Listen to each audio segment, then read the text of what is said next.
Livro de História, página 86. Vamos falar sobre preservação da memória.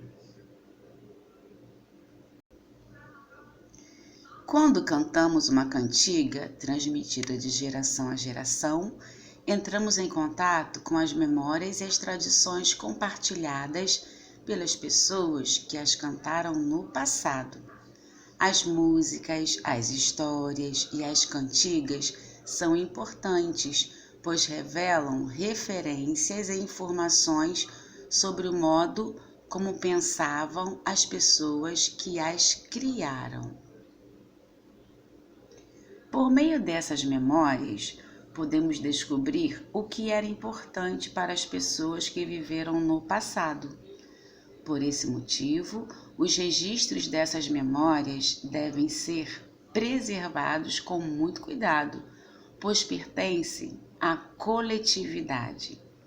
E aí nós temos o número 4. Escolha uma cantiga e cante-a para a turma.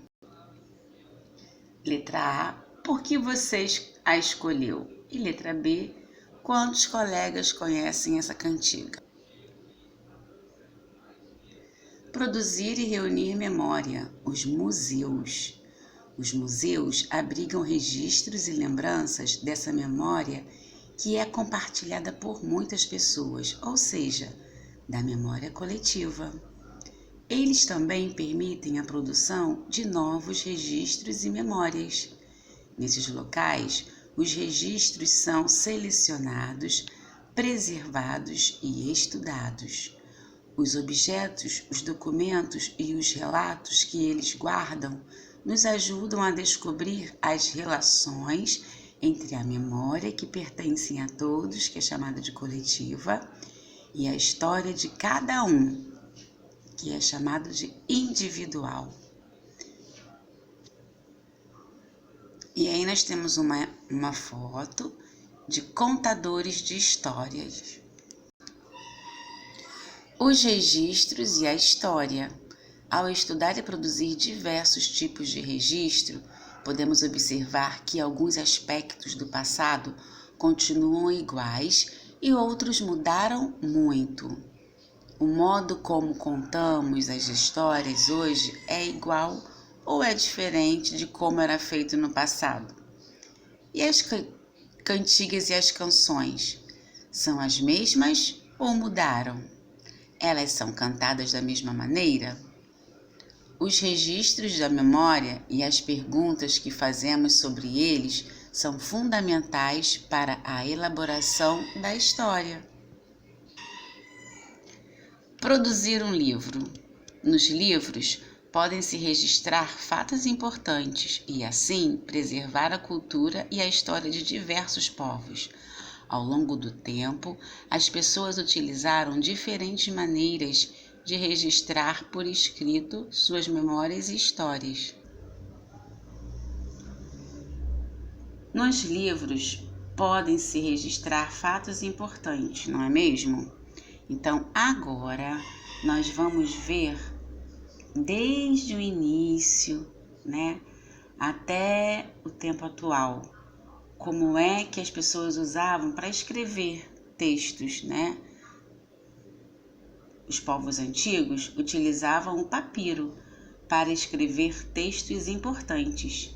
O papiro era feito da prensagem de hastes de uma planta, também chamada papiro. Esse tipo de papel era muito frágil e rasgava-se com facilidade. O pergaminho também era utilizado para escrever. Ele era feito de pele de animais e era mais durável.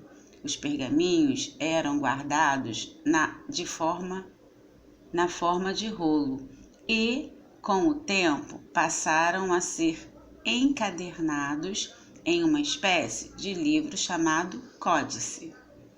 Há mais de 1000 anos, os livros eram copiados à mão por religiosos. Por isso, a produção de um livro levava meses ou até anos. Por volta de 1450 foi inventada a prensa de tipos móveis, uma máquina que carimbava letras e símbolos, tipos móveis, em uma superfície que era o papel, gravando nela um texto.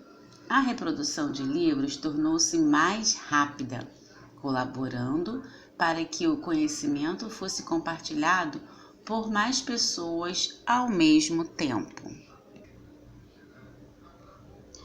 As pessoas continuaram a escrever à mão e só depois os textos eram convertidos em tipos móveis e impressos. Aos poucos, algumas pessoas passaram a utilizar a máquina de escrever e, mais recentemente, o computador para produzir textos e livros, para depois imprimi-los em grandes ou pequenas impressoras.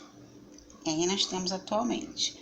Atualmente, os livros impressos convivem com novas tecnologias, como os livros digitais, que é o que nós estamos fazendo agora, né? Vamos falar da memória escolar? Olha a foto, né? Uma aula. Essa foto aí é de 1939. Olha como é que era a sala de aula. Muita coisa mudou no jeito de ensinar e de aprender nas escolas nos últimos 100 anos. Ao analisar fotografias antigas ou ler histórias de autores do passado, podemos conhecer essas mudanças.